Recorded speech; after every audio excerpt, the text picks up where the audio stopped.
Recently, I have taken an interest in gathering a lot of unique and weird PCI things and using them on old hardware and new hardware alike.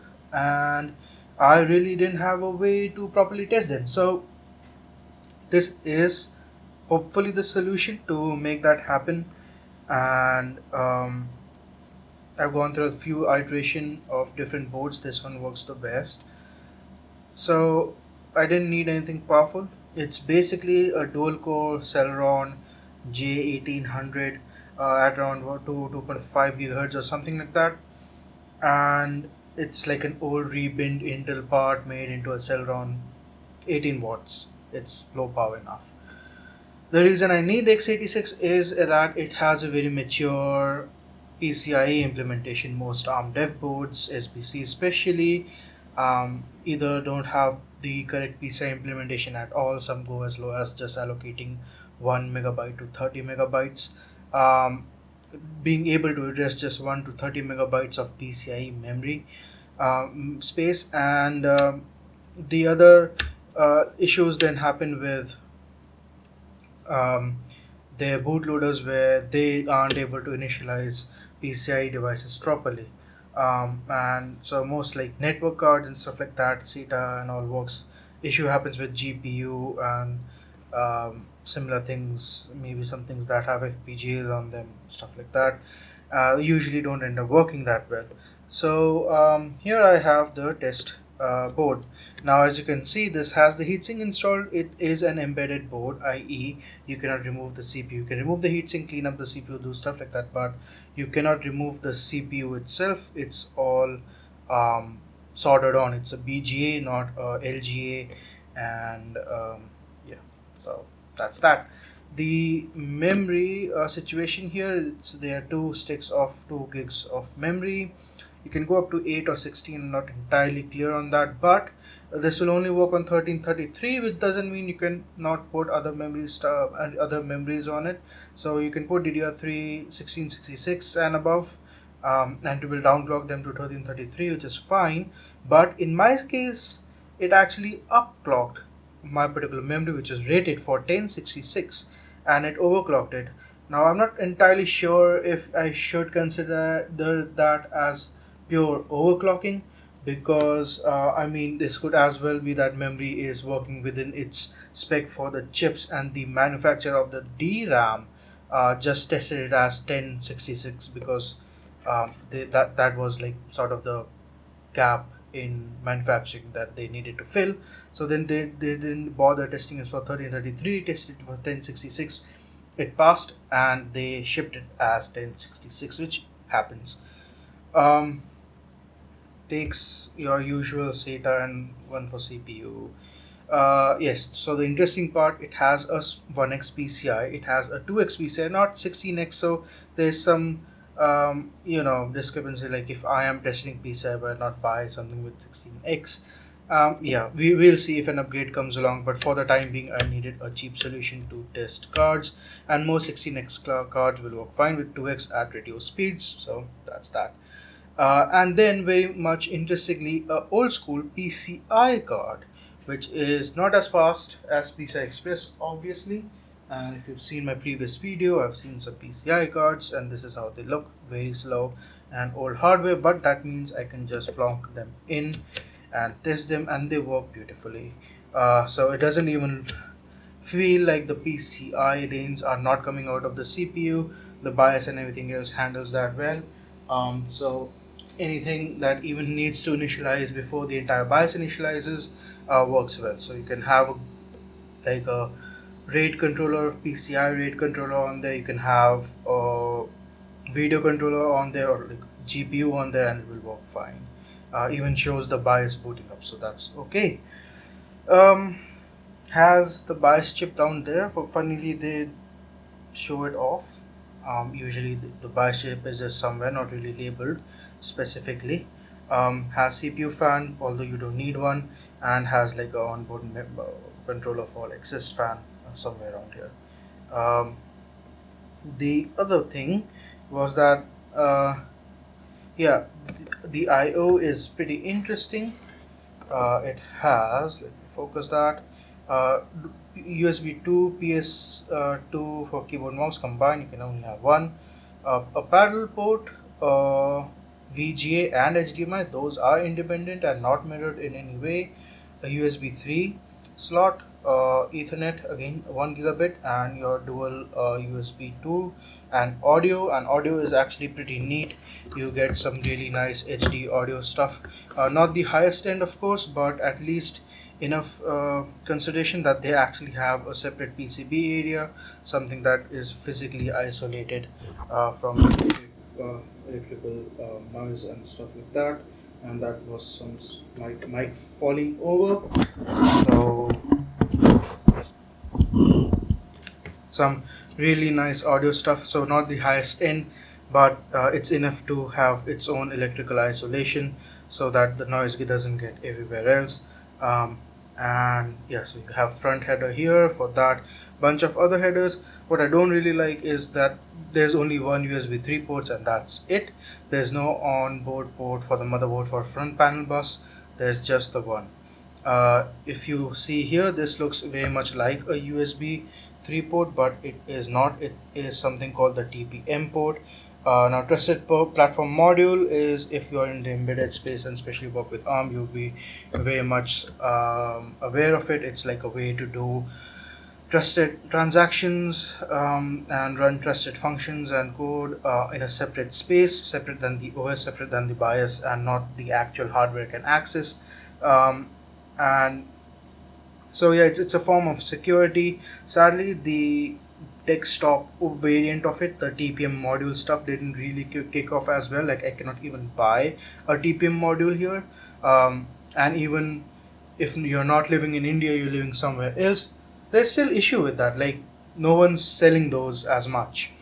So in the ARM world, TPM is very much active in the form of Opti, but here it's not. But the good thing is, it's good stuff for experimentation, as this TPM bus uses something called LPC, or low LSB, or so low speed bus, which in turn is derived from ISA and is backwards compatible with ISA. So you can, in theory and to an extent in practice, people have done that. You can make a modifier board and you can actually plug in a ISA card from the old school era and run them for whatever reason. And of course, you have your usual USB stuff here and your front panel. Yeah, so the two chips that are here, so this is mostly a SoC, mostly. And there are only two chips separately. One is your low speed peripheral, so that there's the two USB here and the PS2 and parallel port. As far as I'm aware, everything else directly comes from the CPU. And the other chip here that does your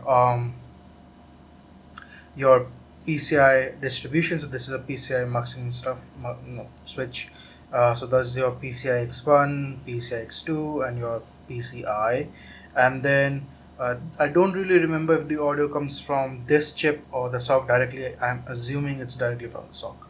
So you would have your regular I2S pairs going to this DAC, and then that DAC amp combo then amplifies it. Apart from that, not much. It's such low power board that these tiny chips that are barely visible are actually the VRMs, and that's about it. Doesn't need a whole lot of power. Again, one of the things I hate about this, just two SATA cards, SATA ports. I would have loved to have 4. I usually plug in a lot of SSDs into these things and have different operating systems installed in it, and I guess just for experimentation and stuff like that. But apart from that, it's all fine. I would have loved to see the speaker inbuilt to the motherboard, which is kind of a thing everyone's doing. But it isn't, and it's not the end of the world. Yeah, so that's the board. Let's assemble it and we'll go through how everything else is done. So the idea would be to reposition everything else, and we'll get started with that then. Alright, so here's the case, and it's the same one that I've been using for the VR build. If you have seen the sort of hyperlapse that I did, so at least we'll get a good look at it. It's a local brand. The thing is, it's small and it's sort of the dimensions I'd like it to be. And I know this isn't really the best wrapper remover thing, but it's sort of the dimensions I'd like. I wish it did autofocus better, but also pretty compact because it doesn't have any hard drive cages. So we'll be going all SSDs on it, and it will be a challenge because one of the SSDs will need to be at the back, and one will be hanging around, and the other I don't know. So yes, there's going to be three SSDs on it for different operating systems, basically, and we will see how it goes because one of the OSs don't really like hard drives. They're like, it's an experimental one, and it doesn't really work with hard drives that well, at least for me. But yeah, so again, let's open up. It's not an I don't want to turn it into a case review, but it kind of is turning it into a case review at this point. But um, yeah, so for those of you are living in India, this is called the Fingers Fashion Case. Let me just check. Yep, that's the exact name. It's I don't think it's available outside of India, like at all. Um, it's sort of a good mix between really cheap cases have that are literally cutting edge. Uh, by that I mean they cut your finger if you grab an edge. This has nice rounded edges, so that is not an issue. Um, but yeah, it's not as polished as you'd like it to be. Like there are some things that aren't entirely okay.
Right, I think we are at the point where we can start to cable manage things properly.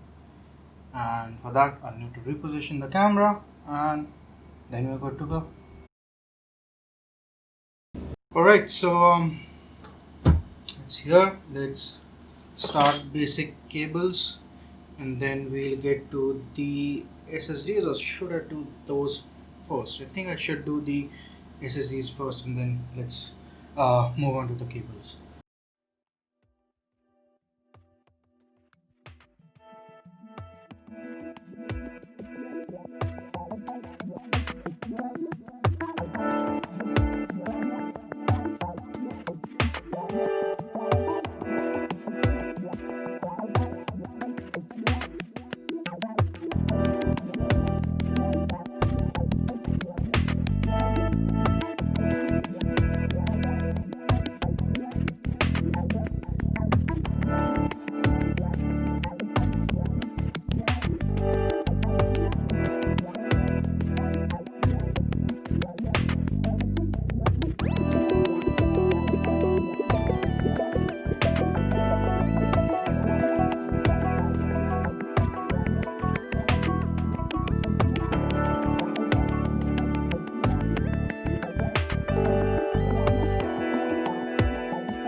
Alright, here it is. Looks not as neat as I would have hoped for because there really was limited space back there. But at least I've managed to close it somewhat, and I hope wires don't really squish into each other and yeah, cut open. But we can give this a quick boot test. And the way I'm going to do is you can see the monitor behind, and that will light up with something. So I can plug in the power and plug in the VGA port. I things should light up and things too should start working as soon as I press that button. Right, 3, 2, 1.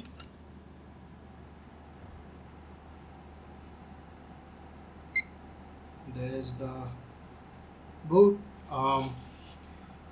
The radio utility is working for the card, and the BIOS is up, and that's Fedora Grub. So SSDs are working.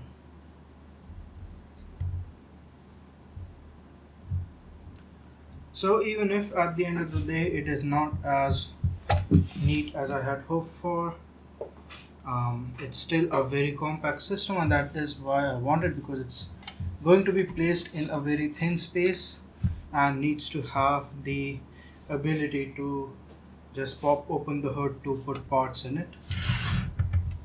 Apart from that, that's about it. So thank you so much for watching.